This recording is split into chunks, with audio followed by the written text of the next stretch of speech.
Protein സമൃദ്ധമായിട്ടുള്ള ചെറുപയർ ഉപയോഗിച്ചിട്ട് നമ്മൾ ഇന്നൊരു ഹെൽത്തി ആയിട്ടുള്ള ഒരു തോരനാണ് ഉണ്ടാക്കുന്നത് കേട്ടോ. സാധാരണയായി നമ്മൾ ചോറിൻ്റെ കൂടെ, കഞ്ഞിയുടെ കൂടെ, ചപ്പാത്തിയുടെ കൂടെ ഒക്കെ നമുക്ക് സൈഡ് ഡിഷായിട്ട് കഴിക്കാൻ പറ്റിയിട്ടുള്ളതാണ് ചെറുപയർ. ഒരുപാട് ആരോഗ്യ ഗുണമുള്ളതാണ് കേട്ടോ. അപ്പോൾ നമുക്ക് ഇവിടെ ചെറുപയർ നന്നായിട്ട് കഴുകിയെടുത്ത് കുറച്ച് സമയം വെള്ളത്തിലൊന്ന് സോക്ക് ചെയ്ത് വെച്ചിട്ടുണ്ട്. പിന്നെ അടുത്തായിട്ട് നമ്മൾ ഇതിൻ്റെ കൂടെ ചേർത്ത് ഉണ്ടാക്കുന്നതെന്ന് പറയുന്നത് ഏത്തക്കയുടെ തൊലിയാണ്. നമ്മൾ ചെറുപയറിൻ്റെ കൂടെ മുരിങ്ങയുടെ ഇലയൊക്കെ ഇട്ട് നമ്മൾ തോരൻ വെക്കാറുണ്ട്. ഇപ്പം നമ്മൾക്ക് ഏത്തക്കയുടെ തൊലി ലഭ്യമായതുകൊണ്ട് അതുകൂടി ഇട്ടിട്ടാണ് നമ്മൾ തോരൻ വെക്കുന്നത് കേട്ടോ.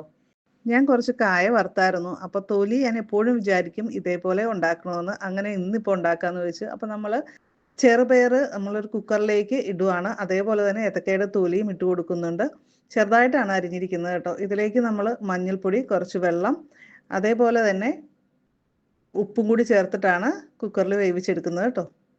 നമ്മൾ കുറച്ച് പീര എടുത്തിട്ടുണ്ട്. അതേപോലെ തന്നെ പച്ചമുളക്, മഞ്ഞൾപ്പൊടി, ഉപ്പ്, കറിവേപ്പില, അതുപോലെ തന്നെ ജീരകം, വെളുത്തുള്ളി, ചെറിയ ഉള്ളി, ഇത്രയും കാര്യങ്ങളാണ് നമ്മൾ ഒന്ന് അരച്ചെടുക്കാൻ പോകുന്നത് കേട്ടോ.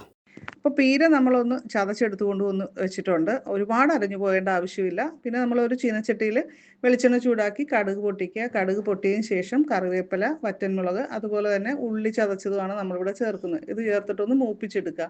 അതിനുശേഷം ഒതുക്കി വെച്ചിരിക്കുന്ന തേങ്ങാപ്പീരയുടെ കൂട്ടുകൂടി ചേർത്തിട്ട് നന്നായിട്ടൊന്ന് വഴറ്റിയെടുക്കുക. വേവിച്ച് വെച്ച് ചെറുപയർ, പച്ചക്കറി തൊലിയുടെ കൂട്ട് നമ്മൾ ഇതിലേക്ക് ചേർത്ത് കൊടുക്കുകയാണ്.